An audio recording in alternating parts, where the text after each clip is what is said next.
Pas de gegant del juvenil a masculí, que amb els 3 punts contra el San Francisco s'assegura acabar la primera volta entre els 5 primers i s'apropa a la Copa del Rei. Els cervesers han encaixat en una de les primeres accions, però la reacció ha estat rapidíssima i han anat de menys a més en un partit que han resolt amb solvència. Precisament en aquesta recuperació camp contrari, el San Francisco ha portat la pilota al costat esquerre i ha posat una centrada ras a l'àrea que Lluís, anticipant-se, ha rematat a gol als 2 minuts de partit. La rèplica cervesera ha estat immediata. Rovira ha guanyat línia de fons i ha tret un xut que la defensa visitant ha desviat a córner. Oportunitat a pilota aturada per Àlex, que ha sorprès a tothom picant el servei de cantonada tan tancat que ha acabat en gol olímpic. Un gol important per restablir la igualtat al marcador i que ha donat pas a uns minuts d'arribades constants.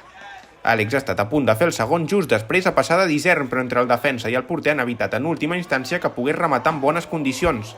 Dobles anant-se'n pel costat dret també ha posat una passada enrere que no han pogut connectar ni Isern ni Rovira dins l'àrea. Angli amb una passada llarga des de camp propi, aquest cop s'hi ha trobat a l'Age a l'espai, que ha driblat el porter i ha empès l'esfèric a plaer per capgirar l'electrònica en un obrir i tancar d'ulls. A l'eficàcia ofensiva s'hi ha sumat la seguretat defensiva i a la porteria. Cai ha tret aquest xut de Jordi primer i ha tornat a aparèixer poc després en una doble rematada de Burgai i Lluís, que ha acabat amb un xut al de Ferrari. El porter cerveser encara ha fet una aturada més en un tram de la primera part en el qual els visitants han trobat opcions en atac tot i el domini dels vermells. Ja a la represa, Dobles ha arrencat a camp propi superant el primer rival amb una sotana i els següents dos amb una finta i ha anat avançant metres fins a connectar amb Àlex per fer la paret i acabar traient un xut perillós que ha desviat Manu amb el peu. Els nois de Joan Verdú han estat més còmodes a la segona part i han encarrilat el partit amb una gran jugada col·lectiva que han iniciat a la seva pròpia àrea i en la qual han participat fins a 10 dels 11 jugadors de l'equip, començant per Cai i acabant en Àlex.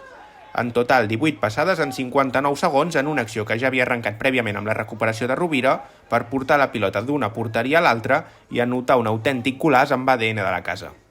Després de madurar l'acció, els vermells han acabat obrint el joc al costat dret, on Boireu s'ha fet una autopassada i s'ha associat amb Dobles per guanyar línia de fons i posar la centrada al segon pal, on ha entrat Àlex amb tot a rematar per empènyer la pilota a gol. Dobles ha fregat el quart amb una centrada que ha rebotat en les cames d'un defensa i s'ha estavellat al travesser. I Àlex ha buscat el hat-trick amb un xut des de fora l'àrea que ha sortit a prop del pal. Ja al temps d'afegit, Àlex ha tornat a anar-se'n per la banda esquerra, ha assistit enrere per Illa, que s'ha topat amb un defensor, i Boni ha recollit el refús per marcar el quart amb un xut fort i tancar la golejada. Una nova victòria que permet al juvenil a masculí escalar fins als 26 punts i situar-se a tercera divisió d'honor. La setmana vinent visitarà un rival directe, el Mallorca, i tancarà la primera volta a casa contra el Huesca amb l'objectiu d'assegurar la classificació per a la Copa del Rei.